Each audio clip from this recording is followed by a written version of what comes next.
if Isaac Collins is the high on base guy that we think he can be and that he's shown to be in his rookie year, a guy that'll walk at a 360, get on base at a 360 clip, as I mentioned, almost 390 against righties. It can really help raise the floor and the ceiling a little bit.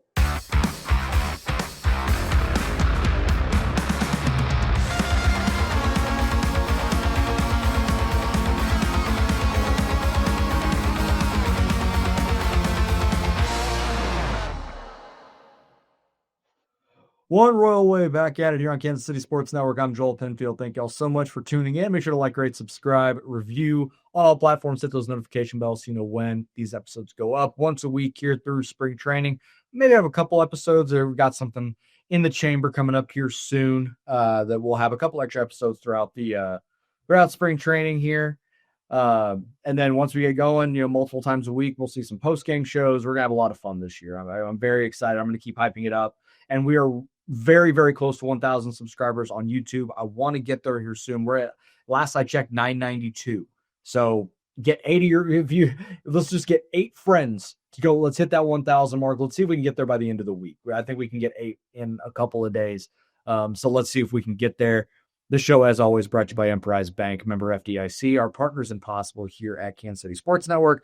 And on the show, can't thank them enough for their support. If you have a baseball or softball player in the area as well, needing a place to train, Kansas City Strength and Conditioning is the place to go do that. Be sure to go check them out as well.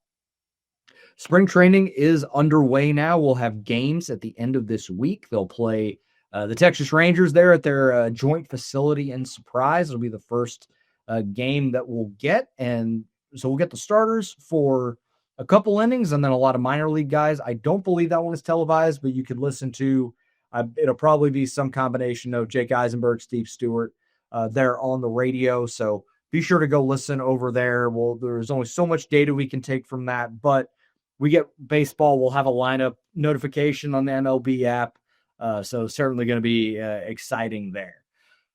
As we're getting into spring training, there was some news that happened after our show last week, and the episode came out on Wednesday, and then either Wednesday afternoon or Thursday, the trade went down between the Sacramento Athletics, which is weird to say, but I think they're putting Sacramento on their jerseys this year, and the Royals. The Royals get Mitch Spence, 27-year-old right-hand pitcher, for AJ Causey, who was a non-roster invite spring training, had a good fall league, sub-2 ERA last year as a reliever between high A and double A. He heads back to the A's.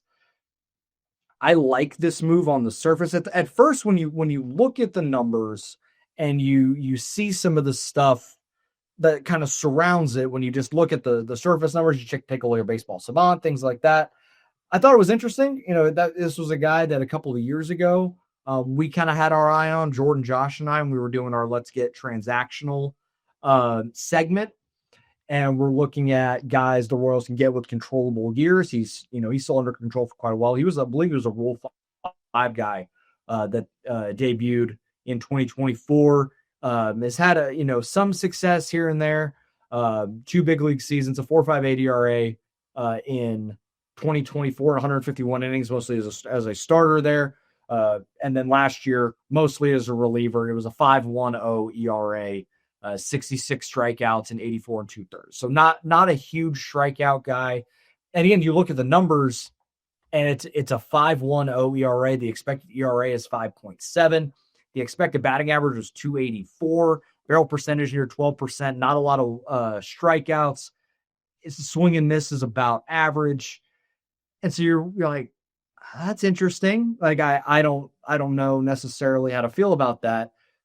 And then just some added context to those numbers, which I know that I'm gonna try. It sounds like I'm trying to make like chicken salad out of chicken shit with this, but I promise I do like this move. This is kind of, I'm taking you guys through my kind of the thought process as you dive in more and more on this guy. And his splits last year were drastic. And I said he threw 84 innings. So that is a pretty decent sample, especially from a relief type perspective. And last season, at home, which again, they're playing, and if you don't remember, again, they're in Sacramento. They're playing at a minor league ballpark, Sacramento River Cats Stadium, Sutter Health Park, I believe is the name of it. And it's a bandbox. Ball flies there. He had a near 7 ERA, 6.93 in 37 and 2/3 innings. Give up 10 home runs, 51 hits in those 37 and 2/3. 29 earned runs and 10 homers given up there, a whip of 1.67. On the road, and it's an equal amount of games. It's 16 games at home, 16 games on the road. 4 games started at each as well, so equal amount of relief appearances. Where it's a true start sample. Innings are a little different, 37 and 2/3 at home, likely because he got shelled there. On the road, a 3.64 ERA in 47 innings with 45 hits given up in 47 innings, only 22 runs given up in those 47 innings, and a whip of 1.2. Now, the whip is still too high. There's some walk issues he's got to figure out. But I think getting away from your home ballpark being a minor league stadium to a much more friendly pitcher's stadium at Kauffman, even with the fences moved in, I think it's still going to be fairly pitcher friendly. There's a lot to like there. Like that is something to consider when you think about a pitcher and where they're going, right? Like if they're throwing at Yankee Stadium or they're throwing at this ballpark or the Rays last year being in a minor league ballpark, much more hitter friendly, it's going to ding your numbers a little bit. I think if I recall, a lot of the A's pitchers had massive home road splits last year. Luis Severino had a massive home road split there pitching for the Athletics. So you get him away from there. And then now you have Brian Sweeney and Mike McFerrin. Mike McFerrin was an assistant pitching coach, worked for the A's for a while, obviously familiar with Mitch Spence. Now he's the assistant pitching coach over here. Now Zach Bove is with the White Sox. So you have some familiarity with coaches. Brian Sweeney, there's clearly something there. And again, I have talked about it on the show a lot. I trust Brian Sweeney to get the most out of a guy and try and maximize the stuff he has. And one thing I will say, as you look at some of these things, and it's funny because all the numbers I mentioned, the expected ERA is not very good. He gets barreled up a little bit, way more than you'd like. The expected batting average isn't very good. The average exit velocity is not great. But his chase rate, his swings outside of the strike zone is above 31%. It's an 83rd percentile on Savant, and a slightly above league average swing and miss. He spins the crap out of the ball. It's cutter, slider, curveball, sinker, changeup. So nothing is straight. The curveball spins. It's up over 2,800 with a 35% whiff rate. It was the third most common pitch. A lot of cutters, slider, sinker, changeup is mostly a show me. Only threw 14 times. That's something maybe he can work in. And if you see a little more changeup, a little more north-south movement to go with all the east-west that he's throwing at you, there's a lot to like there. The slider, which he threw 362 times, lot to righties. It's a 32.5% whiff rate, and he spins that over 2,700. So he's getting a lot of horizontal movement and a lot of bite. It's really intriguing. It is an intriguing arm, and if they're able to unlock some of this stuff, I was talking to my buddy Alex Duvall, former Royals Farm podcast, and we were talking about Mitch Spence and what he can be, and said his breaking balls are fun. Like it's not the same type of pitcher, but could be like an Adam Ottavino type of arm. And if you remember when he was really with the Rockies and a little bit with the Yankees, I mean, it's just exploding cutter, slider, sinker. Nothing is straight from kind of a 3/4 sort of arm angle. That it can be really intriguing. And it throws another big league arm into the mix, and one with experience and one with options. And that is the key with this, because throughout a big league season, you're going to have to shuffle the deck a little bit. And I talked about this when I tweeted about it when the Spence trade went down. Injuries, ineffectiveness, fatigue, using a guy, you play 14 games in 15 days, you're going to have to shuffle arms. And you only have so many guys that are available and ready to go big league arms with options that you can move.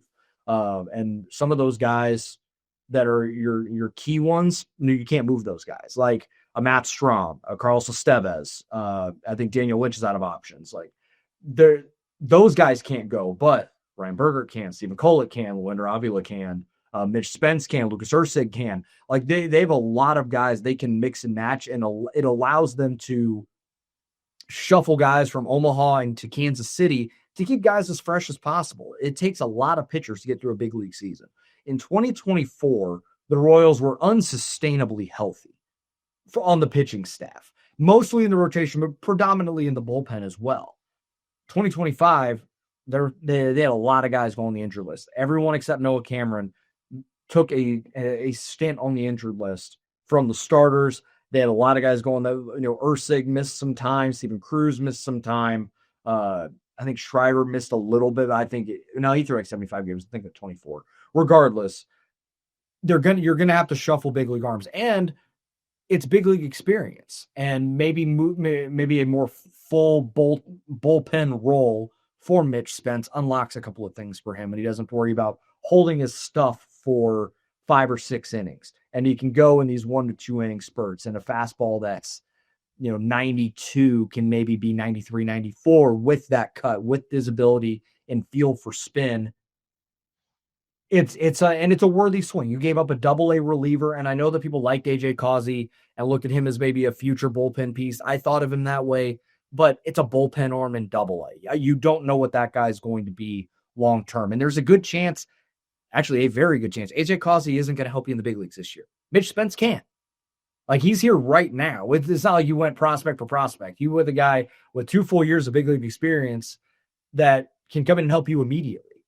And it's more competition in the bullpen, which makes the way that I look at how the bullpen is going to shake out, it's a little more muddy right now. You have a lot of guys vying for a handful of spots, which then makes it all the more important to have all of these guys available in Omaha, to have them shuffle up and down throughout the season, to keep guys as fresh as possible, last over 162 games. And he's got some versatility. He's got some starting experience. So if you need a spot start here and there, if, Lugo gets nicked up or Reagan's has some dead arm, hey, we can, Mitch Spence can go and help us out, give us at least 4 innings maybe, and then go from there. I think it is a move to like. I know that the numbers last year don't look awesome. I'm willing to see how he does at Kauffman Stadium, more pitcher-friendly ballpark, in addition to now working with Brian Sweeney and now with McFerrin as well in the mix, and see what Mitch Spence can do. We're going to talk about the roster as a whole, and then some guys that could have the most impact on the 2026 Kansas City Royals season right after this. My name is Terrell Jolly. A lot of people call me TJ, founder and CEO of Integrity Capital Management. So Integrity Capital Management originally started out as a property management firm, but we slowly transitioned into what is described as an incremental development firm that's focused on situational housing. I know most people say affordable, but we believe in creating housing for people that are actually in need and built to the end user. I believe everyone needs a home, because when you have home, you have hope. The reality is that when you're building a business, one thing you don't think about is like what a true banking relationship means. And, I had the honor and privilege of meeting Debbie early on in my career when I was just trying to get going. And as a small business, it's really challenging at times because people don't understand the concept or not believe the longevity because you're just getting started. But Debbie was willing to take a chance on me, be patient with me. I almost look at it like a grassroots initiative. She's seen and believe what I'm about. Anybody that's really true about their business and want to get some things done, I would definitely trust hands down Emprise, because Deb's team, along with Aaron and Jackie and all the amazing people that work behind the scenes, even from the treasury side, I would say, hey, give them an opportunity, because you won't be disappointed, and you will actually be in hands that actually somebody care and that will see you from start to finish. You can be sure to hit that like button and subscribe button. Everybody, we're closing in on 1,000. If you're an audio only listener, I do appreciate that as well. Leave us a 5-star review and leave a review. Let us know what you think of the show and what you're looking forward to the most for the 2026 Royals. So I did this last year throughout spring. As spring training started, I would give roster projections throughout spring training 3 or 4 times, make some amendments based on how spring training has, guys have performed in spring training, which there's only so much you can take away, but you can kind of read the tea leaves with it. This is, I'd say, 85% what I think the Royals would do, and 15% what I would do. But I try and model it after what I think the organization is going to do and how the 26 man is going to go based on the way they operate more than what I think, because I'm just an idiot with a microphone. There's only so much I can do here. But I do think there are some things that I tried to add my own little thing. So it's a little more of a rich tapestry, but I do try to predominantly do it from the Royal side. So if you're an audio only listener, I'll read everything off, talk through it on YouTube here. If you're more visual, if you are an audio listener, head on over to YouTube. We have a graphic that we're going to pull up here, and it's nothing more than just an Excel sheet that I use to do some of these things. So Nick, if you wouldn't mind pulling that up here, fantastic. Thank you very much. And you guys don't have to look at my face or see any of my hand movements behind me.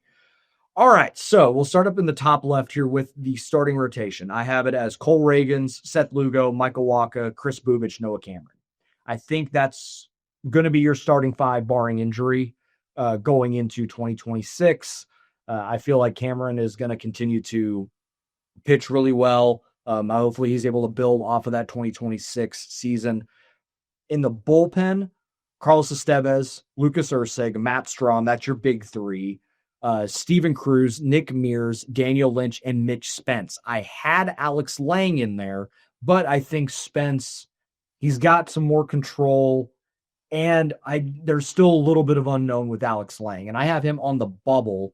And the bubble are guys that either have to make the roster in the case of like a Bailey Falter, or just guys that might miss the cut because of the depth that this team has pitching wise. And things could change based on how the spring goes. But the guys that I have on kind of the outside looking in, Bailey Falter, Stephen Kolek, Ryan Bergert, Luinder Avila, Mason Black, Alex Lang, and James MacArthur.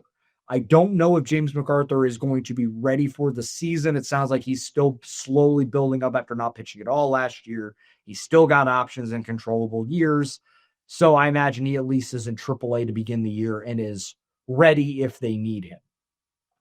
Falter is going to be competing with Daniel Lynch for a left-handed relief spot. I think Lynch has the inside track there because Falter doesn't have options. So it's either he makes the roster or it's a trade DFA situation.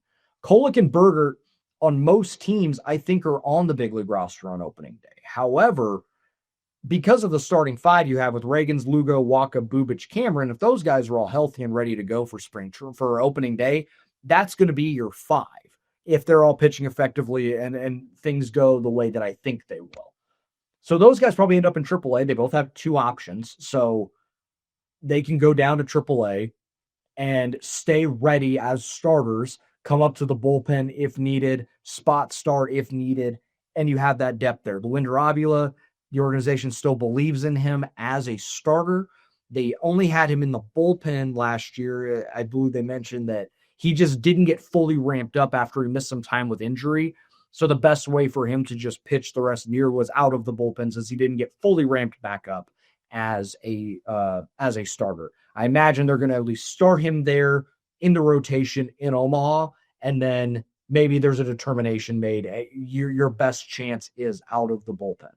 And I think that's where he's best suited because I think the stuff is way more electric in 1 to 2 inning spurts as opposed to 5 or 6 innings like a starter. Mason Black is organizational depth. He came over from the Giants in a small trade. I think it was Logan Martin, a low A or high A pitcher, went back to San Francisco. Organizational depth. He's got a little bit of big league time.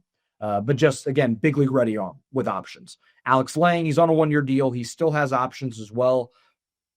I wonder if there's just still maybe a little ramping up period. He says he's healthy. He's got some big time stuff, big time swing and miss stuff, big time chase, stuff that you can get guys to chase, especially with the slider. So that could be a guy I slot back in for a Steven Cruz, maybe or a Mitch Spence in some cases. But for now, I'm going to have him on the outside. I'll wait and see until we get some game action. And then I already talked about MacArthur. So there's the pitchers. Starting lineup, Obviously, down here in the bottom, if you're watching this on the bottom right, it's just the positions. I didn't have the lineups. We'll talk about that here in a little bit if you're looking at the graphic. Salvi catching, Vinny at first, Jonathan India at second, Michael Garcia at third, Bobby Wood Jr. short. Pretty obvious there.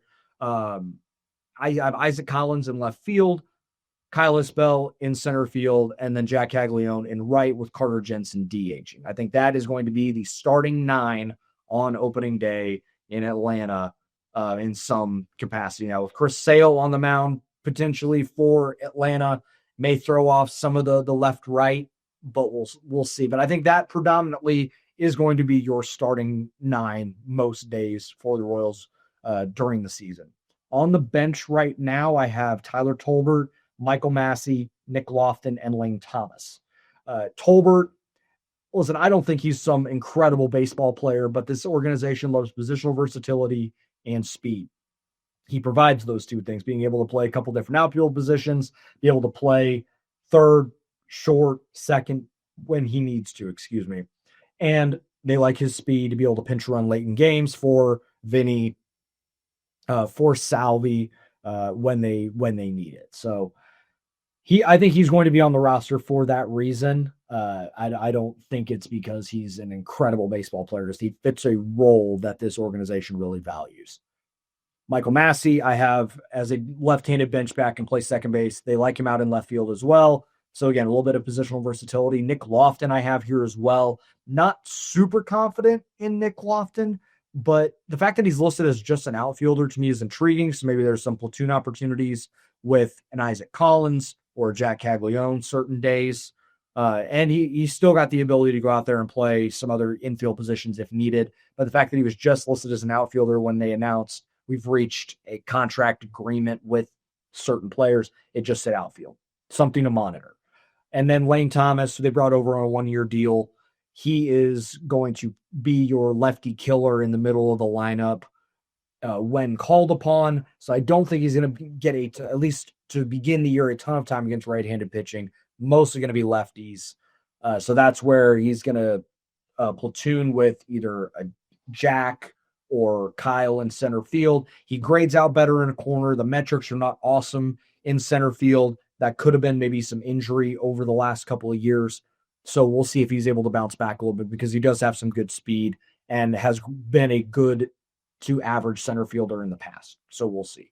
I have a lot of guys on the roster bubble here because I think they could go a few different directions with the construction of the bench because there's a lot of big league experience in camp in that regard. Josh Rojas has been with the Diamondbacks, the Mariners, White Sox, plays a little bit of outfield, mostly third base, second base, switch hitter.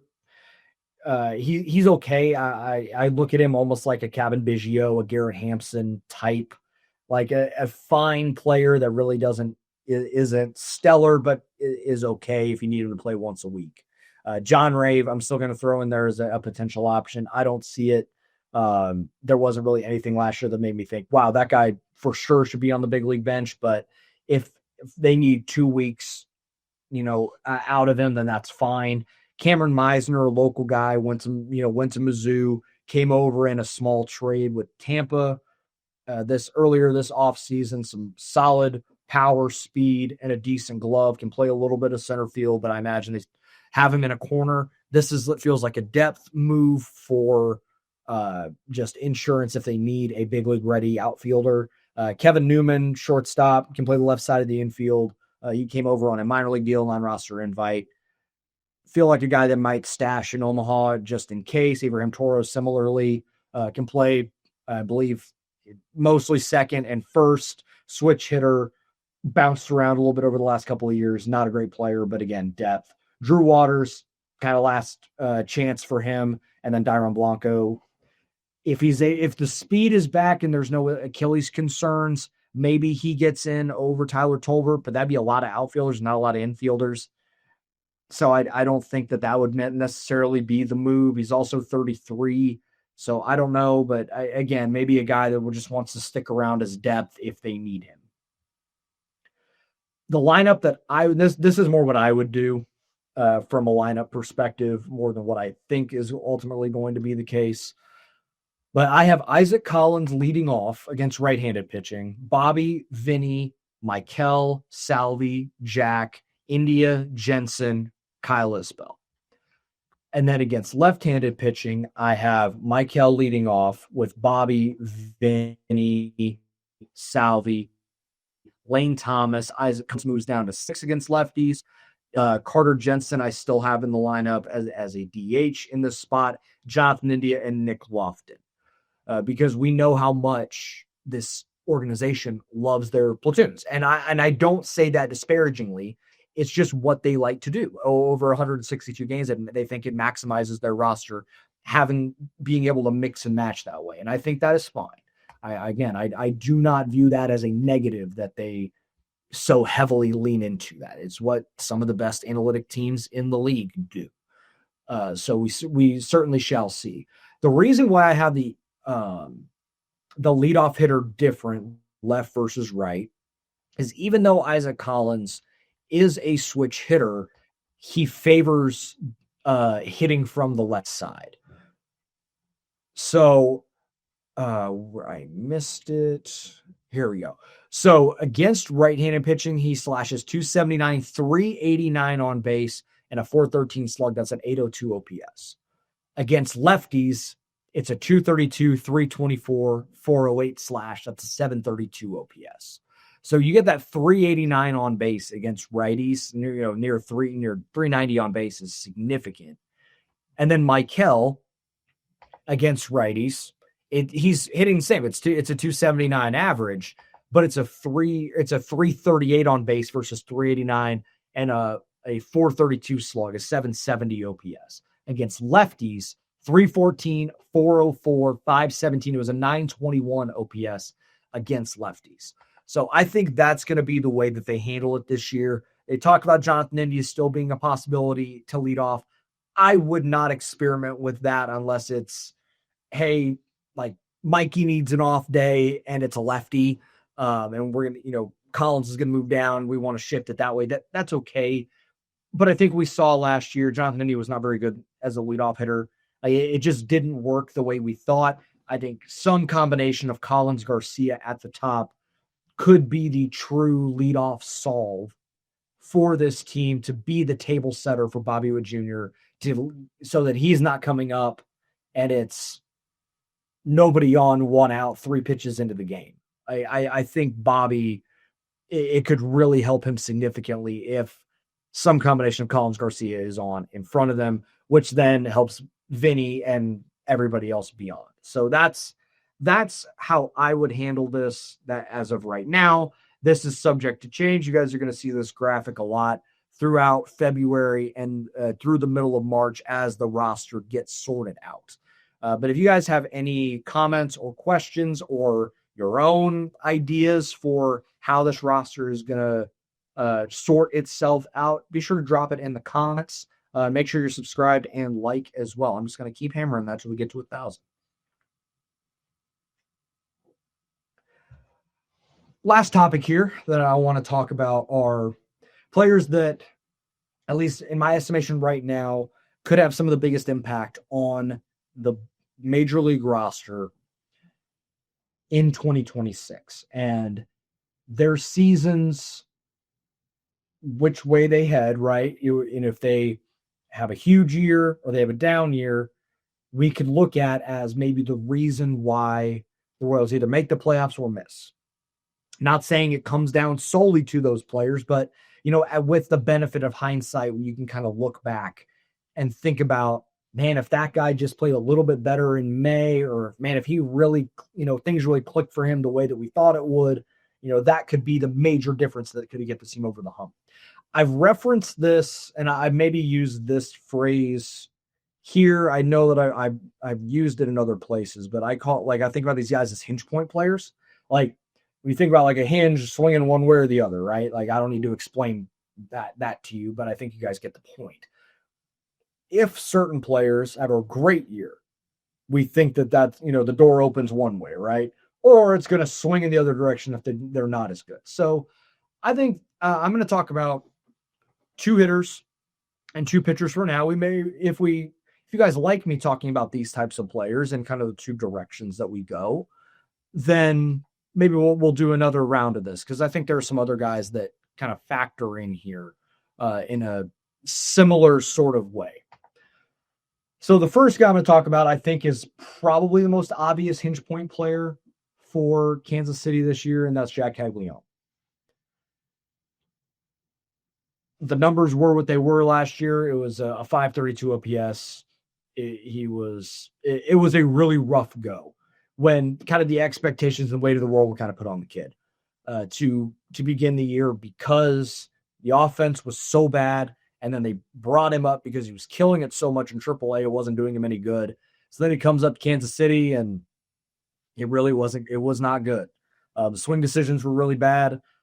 The quality of contact at times was really poor. Heavy ground ball rate. Really wasn't able to tap into the power too much that he's lauded for. It's probably 80 grade raw power, 70 game. Regardless, it's it's special stuff. We saw it on display a couple of times, just not consistently. So a lot of the talk all off season from Royals fans, people around the team, cover the team, all that was, are they going to go out and get the big, outfield bat that they've been looking for a couple off seasons? And, they got Isaac Collins, and that's great. I think he's a fine player. It's not the difference maker that we thought, like the Jarren Duran type that, we kind of dreamt on throughout the offseason, from the trade deadline to the end of, through the offseason, that maybe the Royals go and get that super, premium impact bat, trade with some prospects, and they didn't do that. Which makes me believe, at least from where I sit, that they believe Jack can be that guy, that he can be the impact bat this team has been missing. And they can be it now at 23 years old, after a horrendous first go in pro ball. Andy Rogers wrote a great article on MLB.com over the weekend. Go read that and go support all of Andy's work. She's fantastic covering this team. Talk to Jack about everything and how the season went. And to his credit, he owned it, and he knew that there were things that he needed to do, things he needed to correct, mechanical things, the mental side and swing decisions, and, being better at deciphering those strike to ball pitches that ate him up last year. Like out of the hand, yeah, that's a strike, and then it's not. And that factors into the swing decisions. And then there's just, I think, some indecision that we saw. To me, the biggest thing that concerned me wasn't the swing and miss. Like, it really wasn't that. Because I knew, yeah, it's going to happen. He's a rookie. Like, he's a free swinging rookie. That happens. And it ate Bobby up at times in his rookie year. But I knew, I had a feeling like, man, he's so trigger happy. He's going to do damage on the pitches in the zone. And there were times where he was getting middle cut fastballs and just looking at him, because I think it was like he got in his own head. Like, it just wasn't there. He could not figure it out. He wasn't able to tap into the power. When he was making contact, a lot of rollovers to the right side, and a heavy ground ball rate. Seems like there were some mechanical things that he's done to try and be able to tap into his power a little bit more. I'm not going to claim to be an expert on these things. As more video comes out, we can kind of watch, especially once games start, how he looked at the plate last year versus this year. In spring training only tells you so much. But if you're able to see, okay, he's lifting the ball more, he's barreling the ball more, he's laying off that pitch away, or that big curveball that is a strike at first and then dips, that makes me feel like, okay, there's something there. And if it all does click for him, the way I think it can, like, I think this dude is incredibly talented, and the ceiling is sky high from a power perspective. Like, if it all comes together for him, and that aha moment happened for him this offseason and into spring, and he's playing with confidence and does some good stuff for Team Italy and things keep rolling, he's a dude that can hit 40 homers. He can flirt with 40 and 100. He's that type of hitter. He's that type of player. I'm not predicting that is going to happen, but like, that's the type of ceiling that he possesses. And if that happens, you add him to the difference makers that Bobby, Vinny, Michael Salvi are, and you got 5 dudes in this lineup that, or at least 4, that are liable to go bridge anytime they get to the plate. it can be the difference between 82 and 85 wins or 78 and 83. Like that's the type of difference maker that a big time power guy from especially from the left side can be. We'll see how much he benefits from the fences going in. He ran into some tough luck last year. Like there is part of this that, man, a couple of those hard hit line drives fall. It's not like it's prettier. Like the batting average probably still be around a buck 80, but you'd feel even just a slightly better. Like, okay, he saw some better results, like things like that. So we'll see. I'm still cautiously optimistic, but I am optimistic that Jack is going to figure it out. I think he's too talented not to. What he showed in the minor leagues is just like a snippet of it because it really didn't get a large sample. But I do think the dude is incredibly talented, and the only way for him to figure this stuff out might have been taking his lumps. Like we may look back in 3 or 4 years that Jack coming up and kind of getting his teeth kicked in for 230 plate appearances might have been the best thing for his career because it helped him kick the bad habits that he, created with his own success, right? It's kind of a weird, circle to square, but that might be the way that it ends up playing out. So I'm excited.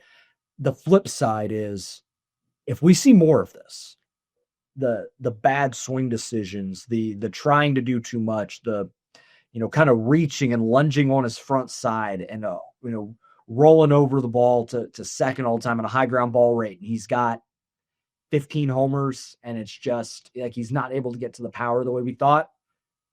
There's going to be real questions going into 27 of whether he's even like a part of the future. Like it can happen that fast, especially when he's being given this opportunity this year in a year that you expect to contend.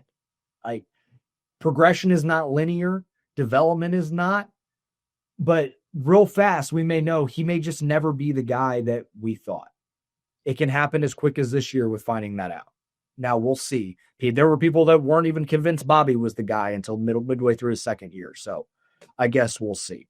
A lot of time for Jack. He's 23 years old. I'm not trying to write the kid off.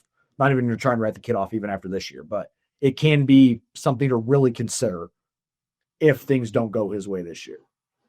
Another guy that I really think is a hinge point player on the offensive side is a guy that we talked about a little bit when we talk about lineup construction, and that's Isaac Collins. High on base guy. They brought him over. He's got a lot of controllable years. He's controlled through 2031. A little bit of a late bloomer. Got to talk to him a little bit. Be sure to go check out that interview.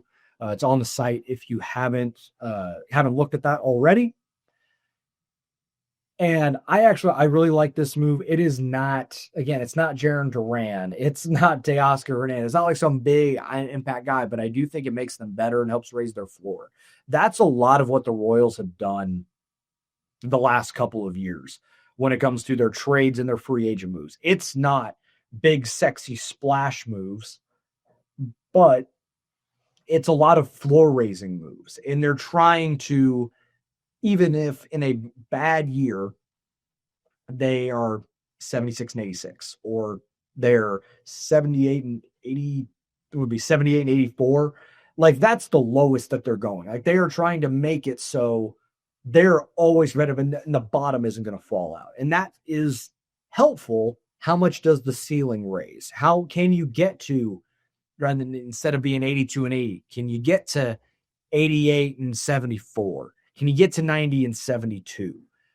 If Isaac Collins is the high on base guy that we think he can be and that he's shown to be in his rookie year, a guy that'll walk at a 360, get on base at a 360 clip, as I mentioned, almost 390 against righties. It can really help raise the floor and the ceiling a little bit, right? A guy that if he's able to get on base for Bobby Witt Jr., think about the runs that creates. A guy that plays some pretty solid defense in left field, can run a little bit, does all the, you talk about doing all the little things well, playing hard every day. Like those things you can't quantify, but over 162, it can be the reason why you win a game or lose a game. And I think that this is a move that I hope that this is the move we thought Jonathan India would be. The leadoff hitter that gets in front of Bobby, that can get on base, slash the ball around a little bit, and help create offense and generate offense from jump.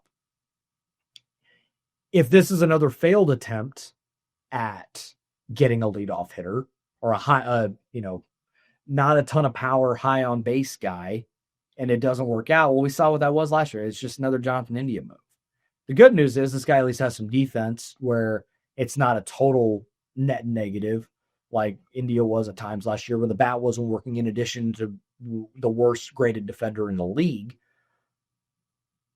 But again, it kind of goes back to, yes, this move probably helps you a little bit and it raises your floor, but why can't they make the move that raises the ceiling? And that kind of becomes the conversation that would surround this team, I think. So just something to consider, something to look at when it comes to how Isaac Collins can play this year. I like him, and I think he's going to be good, but time will tell how much he is able to impact the 2026 Royals. Moving over to the pitchers, a guy that had an awesome 2024 and was solid for the beginning of 2025, and then the bottom just entirely fell out. And that was Seth Lugo. By month, it's kind of jarring to see like how he was last year. I want to go and look at this just because anecdotally, I'm like, man, after like once July rolled around, it was really poor. And especially Eddie was hurt. He missed some time last year. He's not as durable as he was the year before. But like it was so he had a 3.08 ERA in March and April, and then a 4.09 in May, still fine. A 1.26 in June, and that's when we're like, holy crap, Cy Young Seth Lugo is back. A 3.90 ERA in July, and now that number is really buoyed by his start at the very end, or right before the trade deadline, after he signed the extension. It was like, oh boy, that's a rough outing. And then ERA over 9, giving up 28 runs in 26 2/3 with 18 walks, and just completely lost his command. And that's when I think it was a back injury, and he missed essentially the last month of the season. He signed a 3-year, $63 million extension, and it's 2 years with a vesting option based on how much he pitches through the through 26 and 27 based on how many innings he throws. I'm not even asking him to get back to the Cy Young form of 2024, which was an unbelievable year to watch. And he goes 206 2/3 innings, 181 strikeouts, finishes second in Cy Young, wins a Gold Glove, gets top 15 MVP votes, and didn't miss a start. And then this year, the ERA gets over 4 in 145 innings, and that was cut short with like a blister issue and then a back injury. Went from a 5.4 wins above replacement to 1.7.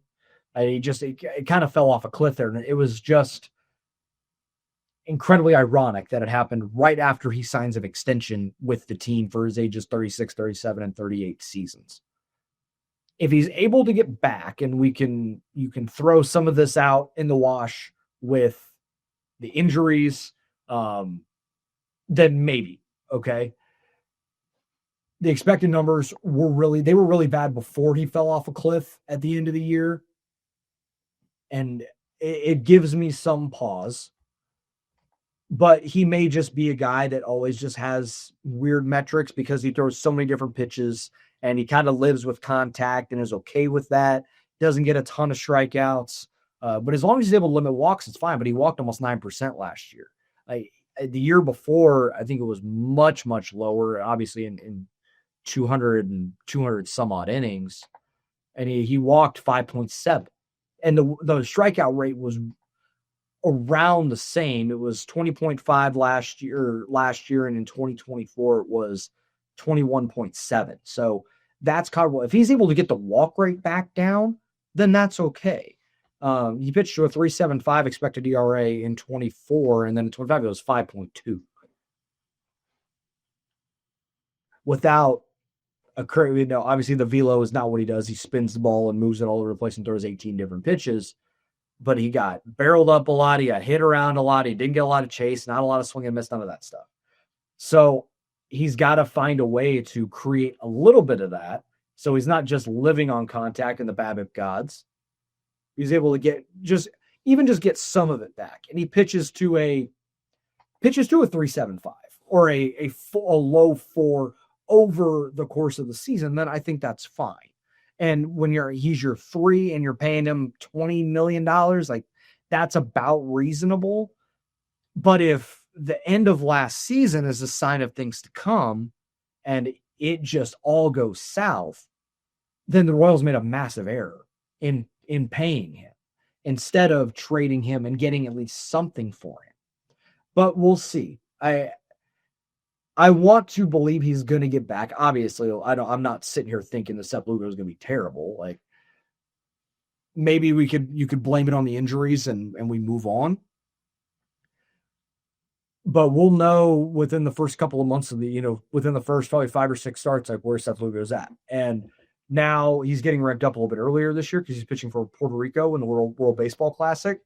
That could be a little window in to where he's at, how he's pitching, and where he could potentially be at the beginning of 26. I don't know how much to take away from that. It's a really small sample in the WBC, but it is more regular season game like than a spring training environment in Arizona. So it may be a little closer to an indicator of what he could be. So definitely that's going to be one to monitor. And the last pitcher I'm going to talk about for now, I'm going to move to the bullpen, and that's Carlos Estevez. When the Royals signed him to a 2-year deal, I was excited. I thought, okay, this guy's going to be able to lock down games, or we're going to be feeling good, and this could really make a massive difference for the bullpen. And for the most part, it did. Like, don't get it twisted. He had a really good year. He was an all-star. He led the league in saves. He got out there 67 times. He was healthy all year, 42 saves, 66 innings, finished 57 games. The problem was the walks were up and the strikeouts were down relative to the amount of innings. He threw 55 innings in 2024. Now, some of that was because I don't think he was like the true closer in Philly who closed out 6 games. I think they did it by committee. But 50 strikeouts and 55 innings, some of that, it was like, okay. And then he had a bit of a back thing in spring for the Royals. It took him a little longer to ramp up. The velo really didn't come back until late April, early May. 54 strikeouts in 66 innings and the 22 walks. A lot of that was early in the year. And some of the expected numbers were not incredible for him, but to his credit, it really evened out at the beginning of the year. It was a 3.69 expected ERA last year. He was able to get the velo up to 96 on average. He was closer to 98 in 97, 98 in 2025. And again, some of that may just be the data from April and May when it was like 94, 95 as he's trying to get back there. But there were times in the summer once it got a little warmer, his back was able to loosen up a little bit where he was able to pop 98, 99. And when he's got that rolling, way, way more different. That's terrible English, whatever.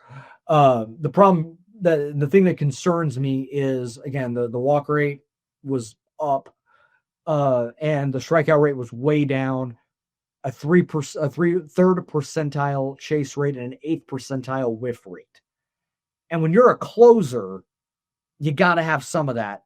Like, there's only so much batted ball luck you can rely on as a reliever, especially a late inning, high leverage reliever. Like, I want some swing and miss on that guy. And he flashed it, but it wasn't all the time.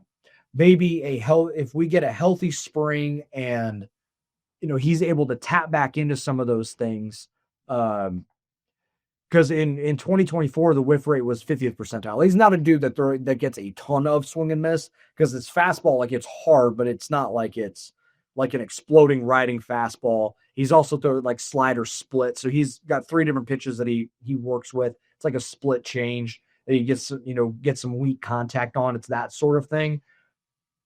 But if those numbers continue to hold and there's not a lot of swing and miss, and we still see some of that volatility, like it was, I talked about it last year, like some Greg Holland, where you're having to sweat it out a little bit, like the margins are so thin. He got out of a lot of those, but what if he doesn't? What if the luck swings in a different direction and he blows, 8 saves this year? I think he only blew, gosh, I think it was like 3, all of 3 or 4 all of last year. Like he blew a couple in a row in April, and he was really good for a while.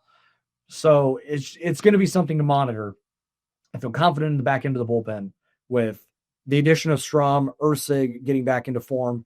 If he stays healthy, I still feel good about where they're at. And then Estevez. That 3 can be really formidable, and that could lock you down a lot of games, 7, 8, 9, if you're winning in the 6th inning. But that 9th inning is the most important. Those are the biggest 3 outs. He's got to find a way to get some sort of swing miss, generate more strikeouts, and then I think we're really cooking in the back end of that bullpen. There's probably some more players I can mention here, but I think those are the 4 that stick out to me the most right now when it comes to how the Royal season can go in 2026. Obviously, if they all hit and they're all, they hit their form and their stride, then I think we're talking about a really, really good team. But if a couple of them, it doesn't work the way we think it will, it could be one that we look back on as not that it is their fault or they're the reason why, but it's just one of those things as you look back and go, man, Estevez blew 6 saves and you lost the division by 2 games. Like it's that sort of thing that you can kind of look back on. Man, if Jack, it just didn't work for Jack to show he hit 220 with 15 homers. But if Jack hits 265 with 38, we're probably having a very different conversation. So just something to kind of to think about. And it's easy early spring training fodder is just something to consider. We're not really going to know much until the games really start going in late March in Atlanta. We'll be back next week. Should have some maybe like an AL Central preview for you. I'm going to be recording those over the next couple of weeks. So we'll get those out to you, talking to creators that cover the White Sox, Tigers, Twins, and Guardians. Have those for you here throughout February and early March. And then we'll have a regular episode next week as well. Look forward to more of this. We'll have a couple of games under their belt to talk about as we go next week. So stay tuned. Appreciate everybody. Again, like, rate, subscribe, review on the audio side. Like, rate, subscribe, and leave comments and help us get to 1,000 by the next time we record here on YouTube. Thank you very much. We'll talk to y'all soon.